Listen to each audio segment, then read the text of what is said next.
गांव के बाहर एक शांति भरे दृश्य में, जहां हरे भरे खेत और पारंपरिक भारतीय घर दिखाई देते थे, वहां की जिंदगी हमेशा शांत और सुखद रही थी।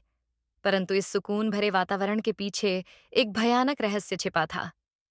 एक दिन गांव में राधा नाम की एक युवती ने अपने पारंपरिक वस्त्रों में एक सुंदर तस्वीर खींची, लेकिन अचानक एक रहस्यमय कोहरा उसके चारों ओर घिर आया और वह हवा में गायब हो गई।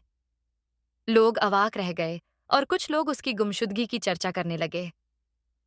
कुछ दिनों बाद एक नई महिला, सोनिया, गांव में दाखिल हुई। उसकी राधा से हूबहू मिलती जुलती शक्ल थी। गांव वाले चकित थे और कुछ लोग उसके बारे में अटकलें लगाने लगे। सोनिया ने खुद को नए परिवेश में ढालने की कोशिश की, लेकिन एक अजीब सा डर उसे घेरे हुए था। सोनिया की रातें अजीब हो गईं। उसके कमरे में रहस्यमय परछाइयां और अजीबोगरीब रोशनी घूमने लगीं। एक रात उसने देखा कि कमरे में एक भयानक आकृति उभर रही है, जो उसे बहुत ही परेशान करने वाली थी। वह समझ नहीं पा रही थी कि यह सब क्या है और क्यों हो रहा है। एक दिन सोनिया ने एक पुराना और प्राचीन दर्पण देखा।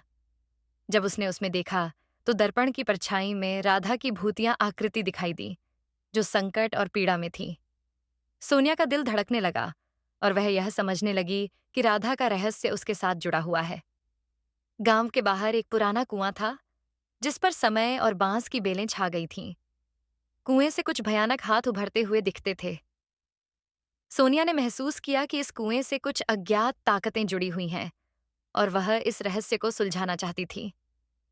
गांव वालों ने कुछ पुराने कर्मकांड किए और सोनिया ने भी उन रीतियों में भाग लिया।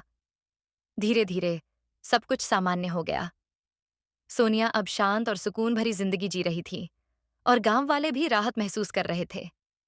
रहस्य का पर्दा उठ चुका था और अब गांव एक बार फिर शांत था। इस प्रकार राधा और सोनिया की कहानियों ने गांव की जिंदगी को हमेशा के लिए बदल दिया और वहां की शांति एक नई ऊर्जा के साथ लौट आई।